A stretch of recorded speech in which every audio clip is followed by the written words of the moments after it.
Comment est-ce que c'est possible qu'un modeste balayeur de nuit ou, je sais pas, un simple pompiste finisse sa vie avec une fortune de plusieurs millions de dollars alors que... Alors que les plus grands cadres de Wall Street finissent ruinés. Ouais, voilà. Des gens éduqués dans les meilleures universités du monde qui, au moindre crash, se retrouvent à sec.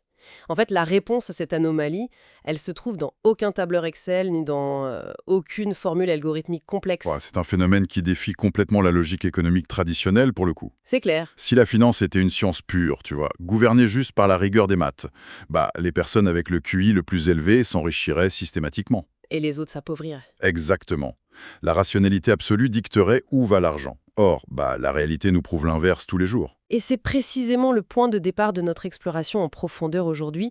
On va se plonger dans des notes de lecture vraiment fascinantes tirées du travail de Morgan Housel. Notamment de son livre sur la psychologie de l'argent. C'est ça, la mission de cette analyse détaillée, c'est de comprendre pourquoi la gestion financière, c'est peut-être la seule discipline au monde où un amateur complet peut battre un professionnel aguerri. Sans avoir le moindre diplôme. Sans aucun diplôme, parce que la thèse centrale ici, c'est une remise en question totale de nos préjugés. Réussir avec l'argent, c'est pas une compétence technique, c'est pas scientifique, c'est comportemental. C'est une soft skill, comme on dit. Voilà, et ça change tout. Ah, mais ce glissement de la technique vers la psychologie, c'est fondamental pour décrypter le système. Parce que aujourd'hui, on évalue la compétence par la puissance d'analyse. Ouais, on apprend à disséquer des bilans comptables, ce genre de choses. Tout à fait, à faire des modélisations de flux de trésorerie avec des formules hyper savantes. Et comme la monnaie, c'est des chiffres, on en déduit, à tort, que ça relève des maths. Sauf que l'argent n'évolue pas dans un laboratoire stérile. Non, c'est manipulé par des humains. Et ces humains, ils ont des biais cognitifs, de l'orgueil, de l'envie. Et il panique. Surtout, face à l'incertitude des marchés, c'est pas le cortex préfrontal qui gère, c'est le cerveau reptilien qui prend le volant. Ce qui résonne vachement avec une analogie qu'on peut faire avec le fitness ou la santé. Pour ceux qui nous écoutent, c'est assez parlant. Ah oui, l'analogie de la perte de poids. Ouais. Sur le papier, perdre du poids, c'est enfantin. Tu manges moins de calories que ce que tu dépenses. N'importe qui comprend cette équation. Les connaissances requises sont proches de zéro. Exactement. Et pourtant, l'obésité reste un problème majeur. Et l'industrie des régimes brasse des milliards. L'échec ne vient pas d'un manque d'intelligence. Il vient de la difficulté de gérer son comportement face à une récompense immédiate. Comme une part de gâteau au chocolat, quoi. Voilà.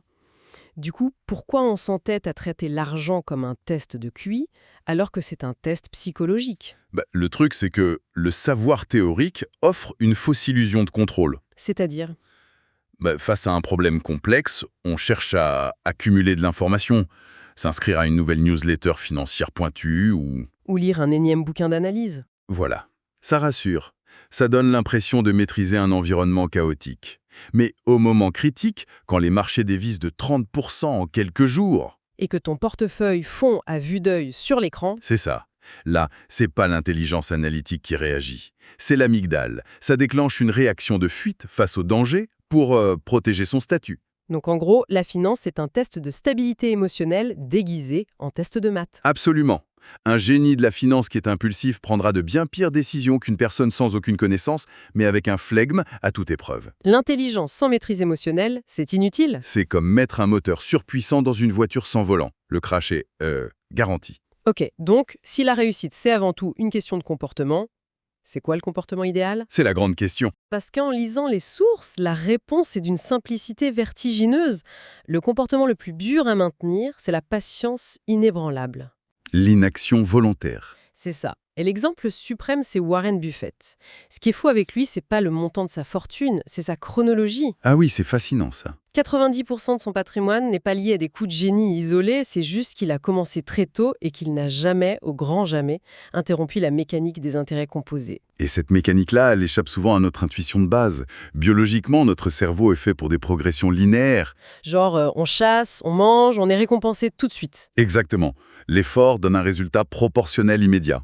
Mais le capital à long terme, c'est exponentiel, pas linéaire. Secret, c'est pas d'avoir eu les meilleurs rendements chaque année. Pas du tout. D'autres ont fait beaucoup mieux sur de courtes périodes. Son anomalie, c'est sa longévité. Une performance juste correcte, mais maintenue pendant 50 ans sans craquer, ça écrasera toujours. Une performance exceptionnelle qui s'effondre au bout de 10 ans. C'est purement mathématique. Le risque finit par te rattraper si tu joues trop gros. D'accord, l'idée de la constance, énoncée comme ça calmement, c'est séduisant. Mais soyons réalistes 2 minutes par rapport à la nature humaine. Je sens venir l'objection.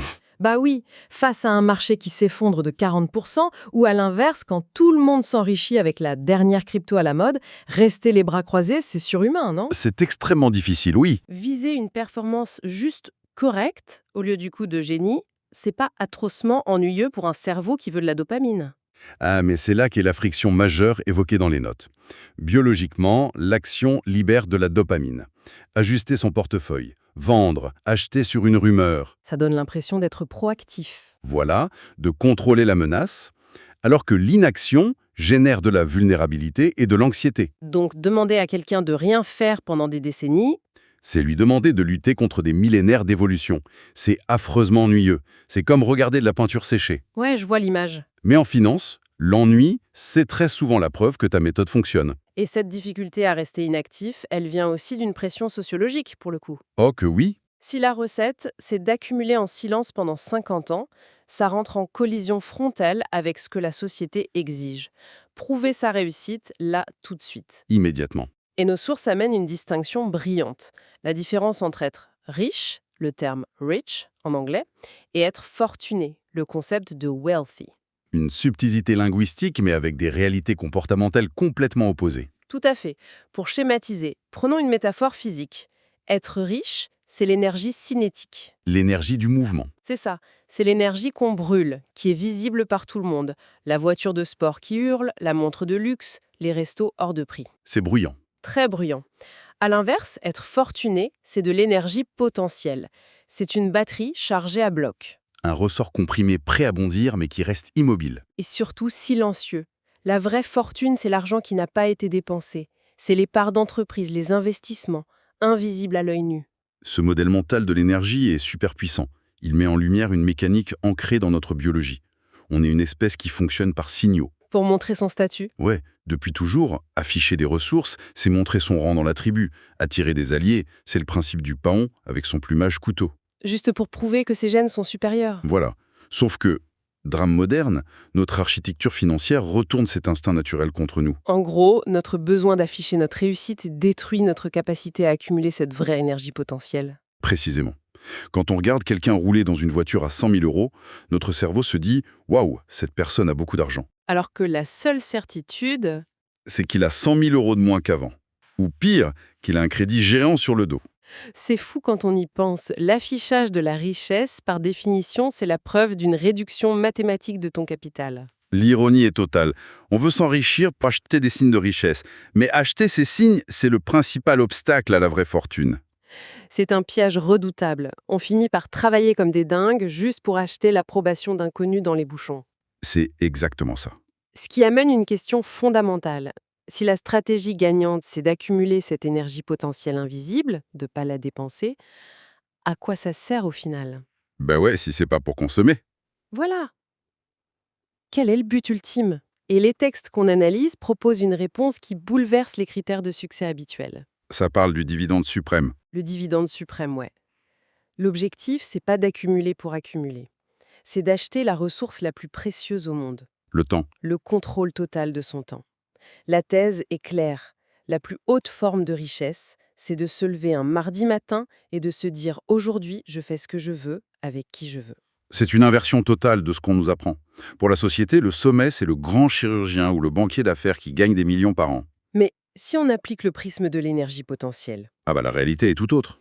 Ce banquier génère des flux énormes, mais s'il travaille 80 heures par semaine, s'il voit jamais ses enfants, s'il dépend de ce salaire de dingue pour payer un train de vie tout aussi dingue, sa situation financière mérite réflexion. si on redéfinit la richesse non plus comme un chiffre sur un compte, mais comme le contrôle de son emploi du temps, ça change tout. Il est dans une pauvreté temporelle dramatique. Son capital, ce sont des monodes dorées. Ça le rive à l'obligation de produire plus. L'argent, vu sous cet angle, c'est pas un outil de compétition. C'est un outil d'émancipation, C'est la capacité d'absorber les coups durs de la vie sans demander la permission. c'est l'autonomie pure. Avoir ce réservoir d'énergie potentielle, ça permet de refuser un job toxique, de fuir un environnement malsain, de prendre du temps pour soi. L'indépendance, c'est pas l'abondance d'objets, c'est l'abondance d'options. On produit du libre arbitre? Produire du libre arbitre, c'est beau comme concept, mais le monde réel est chaotique. Très chaotique. Pour atteindre cette liberté avec les intérêts composés, il faut survivre aux crises inévitables. Il faut un bouclier, ce que la source appelle la marge d'erreur. C'est une approche pleine d'humilité. Ça consiste à admettre que toute prédiction économique à long terme, c'est périlleux. Le plan le plus robuste qu'on puisse avoir, c'est de prévoir que le plan ne se déroulera pas comme prévu. Exactement. Donc, l'importance cruciale d'avoir une réserve de sécurité en liquidité, du cash. Mais attends, il y a un paradoxe fascinant là. Je t'écoute. Garder du cash qui dort sur un compte, à l'heure de l'inflation, mathématiquement, c'est une aberration. Ça perd du pouvoir d'achat tous les jours. C'est un appauvrissement continu, ouais. Du coup, pourquoi une doctrine basée sur la patience exigerait de saboter délibérément une partie de son propre capital? Cette marge d'erreur semble coûter très très cher. Sur le plan purement mathématique, c'est vrai. Le cash inactif est rongé par l'inflation. Mais si on raisonne que comme ça, on oublie le facteur comportemental encore une fois. L'aversion à la perte, hein. En pleine dedans. Les chercheurs comme Kahneman ont prouvé que la douleur de perdre une somme d'argent est 2 fois plus intense émotionnellement que le plaisir de la gagner. Ah ouais, 2 fois plus? Donc, la finalité de cette réserve de cash, c'est pas d'avoir un rendement. Sa fonction est exclusivement psychologique. C'est une protection. C'est la clé de voûte en fait. Imagine, une crise éclate, le marché perd 50%, et en même temps tu perds ton job. Le scénario catastrophe. Si t'as pas de cash de côté, tu dois vendre tes investissements pour payer ton loyer, au pire moment. Tu transformes une perte théorique en perte réelle. Et bye bye les intérêts composés. Alors que si tu as une marge d'erreur, disons un an de dépenses en cash, tu paniques pas. Ce cash, rongé par l'inflation, agit comme une digue. Le fameux aha moment. Le coût de l'inflation sur ce cash, c'est pas une perte sèche, c'est une prime d'assurance. C'est le prix à payer pour ne pas saboter tout le reste de ton patrimoine. En évitant la panique, tu laisses la majorité de ton portefeuille traverser la crise et continuer à croître. La performance de ce cash, c'est pas un taux d'intérêt, c'est le nombre de décisions désastreuses qu'il t'a empêché de prendre. C'est l'essence de la résilience, ouais. Se protéger contre ses propres failles psychologiques. Bon, si on résume l'arc narratif de cette exploration, la finance, c'est vraiment une affaire d'habitude psychologique. Complètement. Le temps, la discrétion, l'achat de sa propre liberté et la préparation au pire, ce sont les vraies clés. L'énergie potentielle accumulée en silence a infiniment plus de valeur que les démonstrations de statut. Ce qui amène une pensée finale un peu provocatrice pour le coup, pour ceux qui nous écoutent. Vas-y. Si la vraie fortune est invisible, et si son but c'est de s'acheter du temps libre, la plus grande tragédie moderne, c'est peut-être de dépenser l'énergie de sa vie entière à travailler dur, juste pour acheter des objets visibles. Des objets destinés à prouver à des inconnus qu'on travaille dur. C'est ça. Sacrifier la liberté invisible, qui pourrait nous sauver, pour s'accrocher à des chaînes visibles. C'est une réflexion qu'on peut tous se poser sur nos propres objectifs. Une excellente matière à réflexion pour clôturer cette analyse.